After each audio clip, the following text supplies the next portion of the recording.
He finally admitted it. The truth that we all knew was out there. We knew this was going on. This is not really a surprise, but for the director of the FBI, Kash Patel, to admit this under oath, it very much does put the cat amongst the pigeons. What am I talking about? Well, the FBI is not, allegedly, this isn't an allegation now, he's admitted it, is buying location data on Americans. How are they doing this? Why are they doing this? And what exactly did Kash Patel say here? I've got everything you need to know here, guys. Let's have a look at this. I saw this originally on the Guardian newspaper here in the UK, so I'm going to read out an article on this very subject for you guys. And yeah, the reason why I'm bringing you this here on the Motoring Chronicle is because we covered this before. We covered a similar story to this before, and it all, of course, ties into those flock cameras. The flock cameras that are very controversial right now in the States, not only between people, but also between local governments too. Some people not wanting them. And when they say things like this, you know why. You know why that's the case. The Federal Bureau of Investigation has started buying location data on Americans. Kash Patel, the director of the FBI, said under oath at the Senate Intelligence Committee Worldwide Threats hearing on Wednesday. Patel's admission came in response to a question from the Senator Ron Wyden, who is a Democrat from Oregon, who is a longtime opponent of the warrantless surveillance of Americans, which, I mean, that's fair. People should not be monitored without their consent. I think a lot of people would agree with that. But of course, that's not what goes on, really, is it? Wyden told Patel that his predecessor, Christopher Wray, testified in 2023 that the FBI did not at that time purchase location data derived from internet advertising, although he acknowledged that it had done so in the past. Wyden asked, quote, "Is that the case still? And if so, can you commit this morning to not buying Americans' location data?" End quote. Patel responded, quote, "We do purchase commercially available information that's consistent with the Constitution and the laws under the Electronic Communications Privacy Act, and it has led to some valuable intelligence for us." End quote.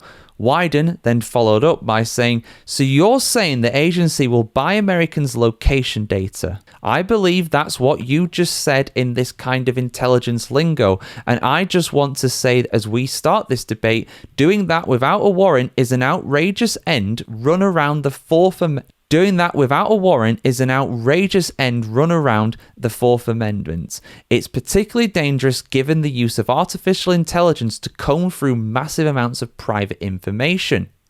This is Exhibit A for why Congress needs to pass our bipartisan bicameral bill, the Government Surveillance Reform Act." End quote. Wyden said this referring to legislation that he is currently working to pass to rein in surveillance of American citizens. While law enforcement must get a judge-authorized search warrant to obtain location data directly from telecom companies, government agencies have instead been able to buy such information from private data brokers.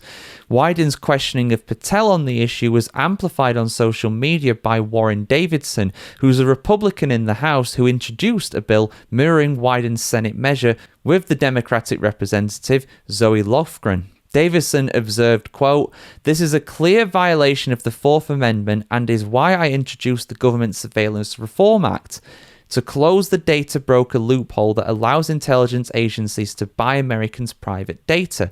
End quote.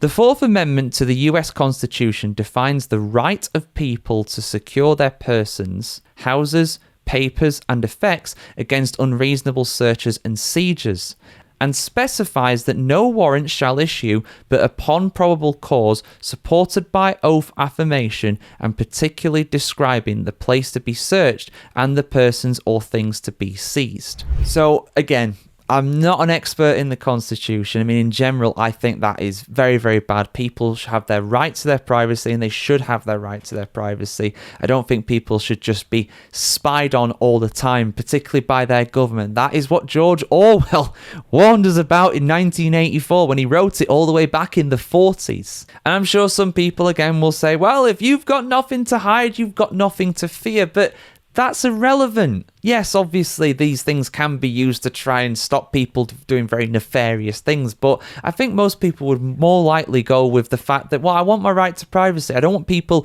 listening to me all the time. Me, for example, right, here's an example of how devices and technology listens to you and tracks you and follows you, right? This weekend, I went away. I went down south to the south of England, live in the north of England for reference. Went away, a couple hours away, right, just for this weekend. And all of my adverts on Facebook are for things to do with that local area that I was staying in, right? That's like 150 miles away or whatever from my home. All to do with like local stories that are going on in that area, to do with the racing circuit that I went to. You'll probably see some cool stuff to do with that in the coming weeks. I had a very good weekend with that. But it's creepy how these things spy on you, and you think that the government and stuff should be above all this, but we know they're not. We knew they've been doing this. We knew they were getting around it somehow, and now we know how. Now Mr. Patel has admitted it. What's going to happen off the back of this? Well, I hope that amendment, that Reform Act, does actually get passed. That'd be great if that happens, but we'll see. We'll see. American politics can be very tricky. And yeah, things like these flock cameras and stuff, they're watching you too. They're all watching you. Honestly, it's terrifying thinking about it. Ignorance very much is bliss, but we know now we cannot be ignorant of this anymore. It's clearly going on. But guys, get your thoughts in the comments below about this. How has the media been reporting this in general in the US? I want to hear what you've been saying. I can imagine the likes of CNN has been reporting this very differently to Fox News, but that's all I'm going to say on the matter. Like, share, comment, subscribe, guys. See you soon for much more content on the world of cars and spy cameras that are set up on roads and everything crazy like that. What is going on, man? What is happening?